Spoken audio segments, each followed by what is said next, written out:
எல்லாருக்கும் இன்னைக்கு வணக்கம்ப்பா. இன்னைக்கு வந்து மீன் குழம்பு, கேரளா மீன் குழம்பு நான் செய்ய போகிறேன்.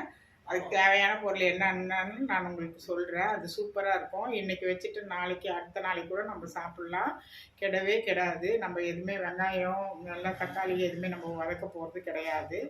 அது சிம்பிளாகவும் இருக்கும், நல்லா டேஸ்ட்டாகவும் இருக்கும். அதில் வந்து ஒரு காய் ஒன்று போட்டு அதை செய்வேன். அது நல்லா வாசனையாக அந்த மீன் குழம்புக்கு அதுக்கும் நல்லா சும்மா கமன்னு இருக்கும். நல்லா சோறு நல்லா போட்டு நம்ம சாப்பிட்டோம்னா அவ்வளோ சூப்பராக இருக்கும். அதுக்கு தேவையான பொருள் நான் என்னென்னு உங்களுக்கு சொல்கிறேன். அந்த மாதிரி நீங்கள் வீட்டில் செய்யுங்க.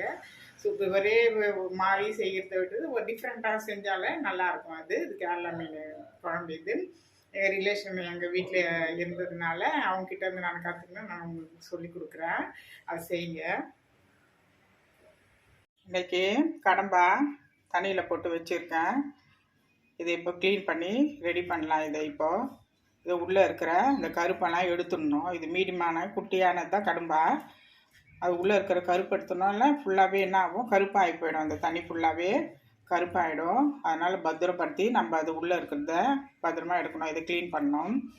இது வந்து பெரிய ஐல சொல்லுவாங்க. அது பெரிய ஐல இருக்குது. இது அதையும் க்ளீன் பண்ணி நம்ம ரெடி பண்ணோம். இதுக்கு நான் ஒரு மெத்தடில் ஒரு குழம்பு உங்களுக்கு சொல்லி காமிக்கிறேன். அது சூப்பராக இருக்கும். அது பெரிய கிளிச்சியும் சொல்லுவாங்க, ஐல மீன் சொல்லுவாங்க. இது வந்து இறா வச்சுருக்கேன். இப்போ இறாவே மீடியமான இறா இது. இப்போ வந்து இதை வந்து இதுவும் க்ளீன் பண்ணிக்கணும். இப்போ வந்து கொடுவா வாங்கிட்டு வந்தேன். அது அப்படியே ஒரே கொடுவா, நல்லா பெரிய கொடுவா. அதை கட் பண்ணி அது ஒரு பீஸ், ஒரு மீன் ஆனால் ரெண்டு பீஸாக அதை கட் பண்ணிவிட்டு வாங்கிட்டு வந்துட்டேன். கொடுவா இருக்குது. அதையும் நம்ம க்ளீன் பண்ணி கழுவணும். அதை வச்சுருக்கேன். இதில் வந்து மசாலா போட்டு நம்ம வறுக்கணும். இன்னும் கழுவலை, எதுவுமே கழுவலை. இனிமேல் கழுவி வச்சுக்கலாம் நம்ம. இது வந்து மசாலா போடணும். இது வந்து க்ளீன் பண்ணணும். இதில் வந்து தான் மீன் குழம்பு உங்களுக்கு ஐல மீன் குழம்பு.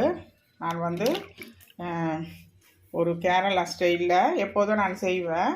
அது கேரளாவிலையும் ரொம்ப அந்த மாதிரி செய்வாங்க. தேங்காய் எண்ணெய்லாம் ஊற்றி நான் அந்த மாதிரி உங்களுக்கு செஞ்சு காமிக்கிறேன். எவ்வளோ பெரிய மீன் பாருங்கள். இதை 2ஆக கட் பண்ணிக்கலாம், 3ஆகவும் கட் பண்ணிக்கலாம். நம்மளோட விருப்பம் அது. அதுக்கு மேலே அது நம்ம எப்படி கட் பண்ணுறோமோ அது மாதிரி கட் பண்ணிக்கலாம். நான் 2ஆக தான் கட் பண்ணி போட போகிறேன். இப்போ இது இருக்குது. இது எல்லாத்தையும் கழுவணும். இப்போ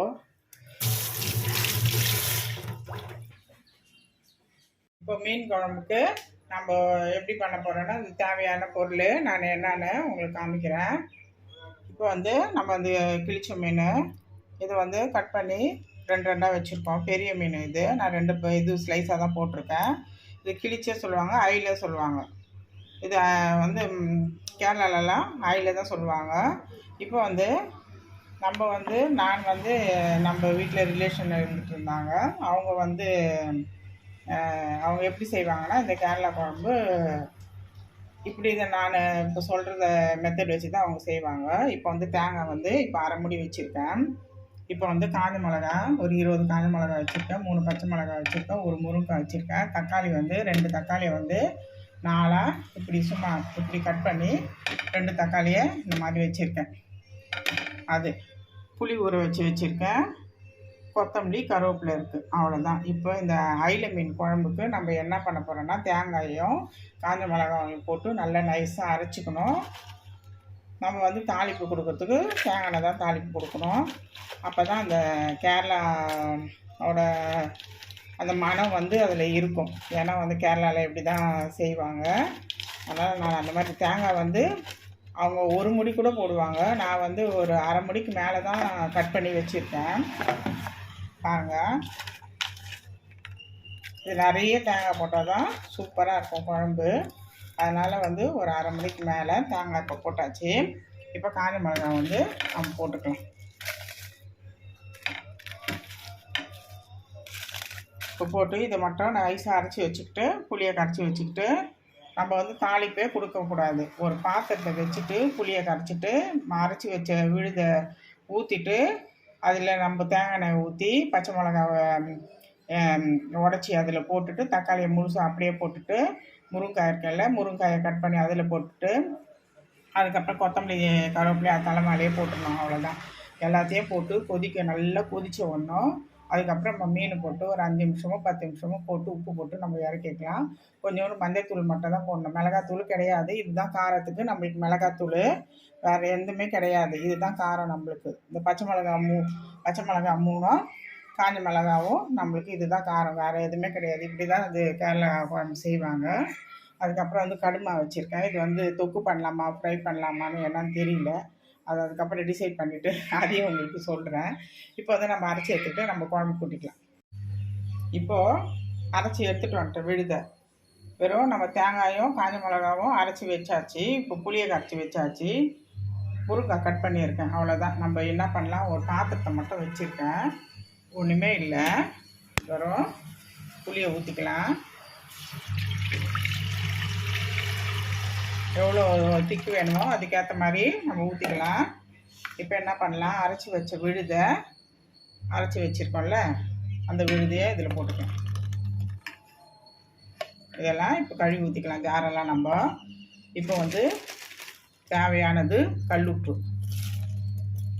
இப்போ தேவையானது ஒரு மஞ்சத்தூள் தான், மிளகாத்தூள் போட்டுற பாருங்க. மிளகாத்தூள் போட்டால் அந்த கேரளா ஸ்டைல் வராது.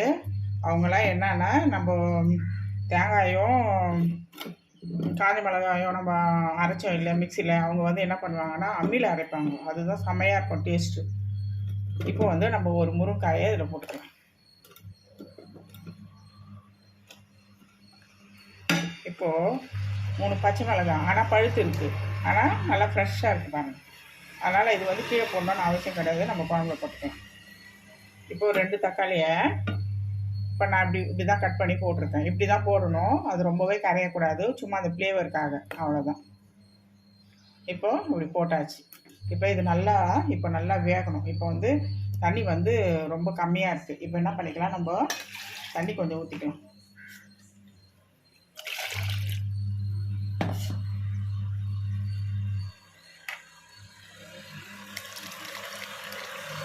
இன்னும் கூட கொஞ்சம் தண்ணி ஊற்றிக்கலாம். இப்போ கொதிக்கிட்டோம். இது கொதிச்ச உடனே நம்ம அதுக்கப்புறம் மீன் போட்டுக்கலாம். இப்போ கூட மீன் போட்டால் கூட போட்டுக்கலாம், அது நம்மளோட விருப்பம். ஆனால் நல்லா கொதிச்சுட்டுனா அதை வந்து பச்சை வடைலாம் கொஞ்சம் நல்லா போயிடும்.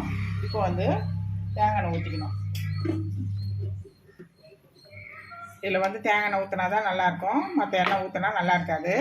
இப்போ நல்லா தேங்காய் எண்ணெய் கொஞ்சம் நிறைய ஊற்றிக்கலாம், அவ்வளோதான். இப்போ இது எல்லாம் தலைமலை எல்லாம் போட்டாச்சு. லாஸ்ட்டாக கொத்தமல்லி கருவேப்பிலை மீன் நம்ம போட போகிறோம். குழம்பு நல்லா கொதிச்சு நல்லா பொங்கி நல்லா வருது. நம்ம என்ன பண்ணலாம், இப்போ கொத்தமல்லி கருவேப்பிலை போட்டுக்கலாம். நம்ம ஒரு முருங்காய் போட்டோம் இல்லையா, அது அப்படியே வாசனை சும்மா கம்மன்னு இருக்குது. இன்னும் மீனை போடல நம்ம. இப்போ வந்து நம்ம மீனை போட்டுக்கலாம், அவ்வளோதான். ஒரு 7 நிமிஷத்துலேயே அது சூப்பராக ஜம்முன்னு நல்லா கொதிச்சு வந்துடும்.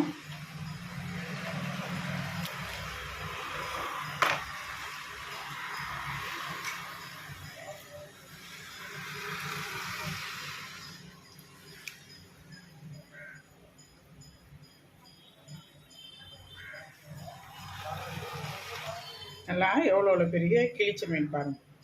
இதை ஐலன்னு சொல்லுவாங்க, அவ்வளோதான். இது அப்படியே நல்லா இப்போ நம்ம மூடி போடக்கூடாது, இது நல்லாவே கொதிக்கணும். கொதித்த உடனே நம்ம அதுக்கப்புறம் ஆஃப் பண்ணிக்கலாம். தேவைன்னா கூட நம்ம தேங்காய் எண்ணெய் இதில் ஊற்றினோம்னா கூட இன்னும் நல்லா மேலே நல்லா எண்ணெய் கப்பி நல்லா வரும். நான் நிறைய தான் ஊற்றிருக்கேன், இது போதுமான அளவு, இது போதும். இது அவ்வளோதான். இப்போ மீன் குழம்பு கொதித்து ரெடி ஆகிடும். இது சூப்பராக கேரளா மீன் குழம்பு இதுதான். இது வந்து இப்படி தான் நிறைய பேர் செய்வாங்க அங்கே கேரளாவில். குழம்பு நல்லா கொதித்து நல்லா பதமாக கரெக்டாக வந்துடுச்சு. நம்ம போட்டு கிண்டி விட வேண்டாம். எப்போ நம்ம சாதம் போட்டு நம்ம கிண்டி சாப்பிட்றோமோ அப்போ வந்து நம்ம எடுத்துக்கலாம். இப்போ கிண்டி விட்டோம்னா அது வந்து உடஞ்சி போயிடும், நல்லா இருக்காது. இப்போ நல்லா மேலே நல்லா எண்ணெய் கவ்வி நல்லா சூப்பராக வந்துடுச்சு, அவ்வளோதான். மேலெல்லாம் நல்லா மீனெல்லாம் நல்லா வெந்திருக்கு பாருங்கள்.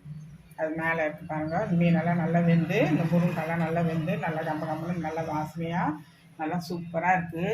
இதில் வீட்டில் நீங்கள் செஞ்சு பாருங்கள். செஞ்சு பார்த்துட்டு மறக்காத சப்ஸ்கிரைப் பண்ணுங்கள். இந்த வீடியோ பார்த்துட்டு விட்டுறாதீங்க. இந்த குழம்பு செம்ம பிரமாதமாக இருக்கும். 2 நாளைக்கு வச்சு சாப்பிட்லாம். இன்றைக்கி செஞ்சோம்னா நாளைக்கும் சாப்பிட்லாம், அடுத்த நாளைக்கும் சாப்பிட்லாம். நம்ம லேசாக சூடு பண்ணி வச்சா போதும், ஃப்ரிட்ஜில் வைக்க வேண்டியது அவசியமே இல்லை. இதில் வச்சுட்டு நம்ம சாப்பிட்டோம்னா நல்லா சூப்பராக நல்லா இருக்கும். அது இது வீட்டில் தயவு செய்து இந்த மாதிரி ஒரு டிஃப்ரெண்ட்டாக செஞ்சு செஞ்சு பாருங்களேன். குழம்பு ஒரே மீன் குழம்பு சாப்பிட்டா ஒரு மாதிரி போர் அடிக்கும். இந்த மாதிரி செஞ்சு பார்த்தா டேஸ்ட்டும் நல்லாயிருக்கும், செம்மையா சூப்பராக இருக்கும். இது கேரளாவுல வந்து ரொம்பவே இது நிறைய செய்வாங்க. இந்த மாதிரியான குழம்பு தான் அவங்க நிறைய செய்வாங்க. நீங்கள் ஒரு நாள் யாருனா ரிலேஷனில் கேட்டு பாருங்கள். இந்த மாதிரி தான் செய்வாங்க. ஏன்னா நம்ம ரிலேஷனில் நம்ம வீட்டில் இருந்துட்டு இருந்தாங்க. அவங்க இப்படி தான் செய்வாங்க. அவங்ககிட்ட வந்து நான் கற்றுக்கின குழம்பு தான் அதை நான் உங்களுக்கு செஞ்சு காமிக்கிறேன். நானே இப்போ வந்து அடிக்கடிக்கு செய்வேன். அவியல் செய்வேன், இந்த குழம்பு செய்வேன், தீயல் குழம்பு செய்வேன், அப்புறம் வந்து தேங்காய் குழம்பு செய்வேன். அவங்ககிட்டேருந்து ஒரு சிலது கற்றுக்கிட்டு தான். அதுக்கப்புறம் வந்துட்டு இன்னொரு பொடி மாசு வந்து வாழைக்காயிலேயே அது சூப்பராக அவங்களும் ஒன்று சொல்லி கொடுத்தது ஒன்று இருக்குது. அதுவும் நல்லா சூப்பராக இருக்கும். அதை நான் இன்னொரு நாளைக்கு உங்களுக்கு வாழைக்காய் பொடி மாசும் அது கேரளாவோடதை உங்களுக்கு நான் செஞ்சு காட்டுறேன். அது நல்லா க்ரீனாகவும் லைட்டு எல்லோ கலந்த மாதிரி சூப்பராக இருக்கும் அந்த பொடி மாசு. இப்போ நம்ம மீன் குழம்பு பற்றி பேசுவோம். இப்போ மீன் குழம்பு ரெடி ஆயிடுச்சுப்பா. இதை மறக்காத வீட்டில் செஞ்சு நல்லா சூப்பராக சாப்பிடுங்க. பாய். தேங்க்யூ. இந்த வீடியோ பாருங்கள்.